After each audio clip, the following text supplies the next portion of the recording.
उपाली की सीख। एक बड़े और सुंदर नगर में उपाली नाम का एक नाई रहता था।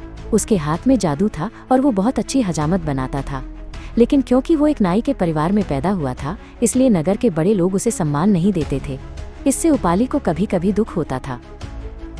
उसी नगर में कुछ राजकुमार रहते थे। वे बहुत अमीर और घमंडी थे। एक दिन उन्होंने महात्मा बुद्ध के बारे में सुना।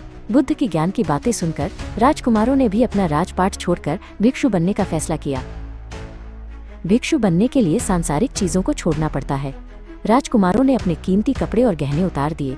अब उन्हें अपने लंबे शाही बाल भी कटवाने थे। इसके लिए उन्होंने नगर के सबसे अच्छे नाई उपाली को बुलवाया। उपाली राजकुमारों के पास पहुंचा।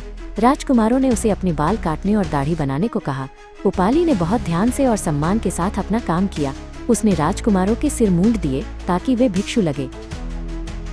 जब काम हो गया तो राजकुमारों ने अपने सारे कीमती गहने उतारे और उपाली को दे दिए। उन्होंने कहा, ये लो अपनी मजदूरी, अब तुम वापस नगर जाओ। हम बुद्ध के पास जा रहे हैं। ये रास्ता सिर्फ हम जैसे ऊंचे कुल के लोगों के लिए है। राजकुमारों के जाने के बाद उपाली अकेला रह गया।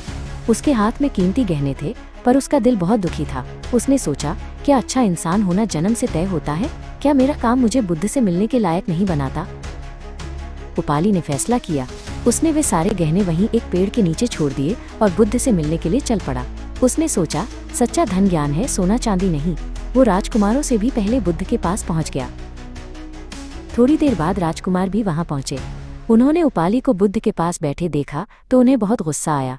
वे बुद्ध से बोले, ये तो एक साधारण नाई है। ये हमारे सामने बैठने के लायक नहीं है। इसने हमारी सेवा की है। बुद्ध ने शांति से राजकुमारों की ओर देखा और मुस्कुराए। उन्होंने कहा, मेरे संघ में कोई ऊंचा या नीचा नहीं होता। यहाँ जन्म नहीं, कर्म देखे जाते हैं।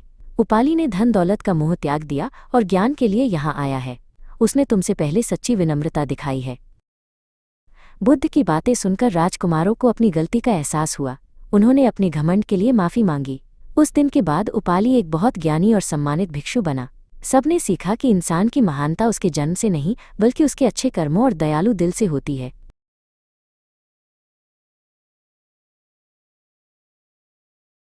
बुद्ध, अंबेडकर और बहुजन नायकों की प्रेरणादायक कहानियां सुनते रहना चाहते हैं तो अभी लाइक, शेयर और सब्सक्राइब करें।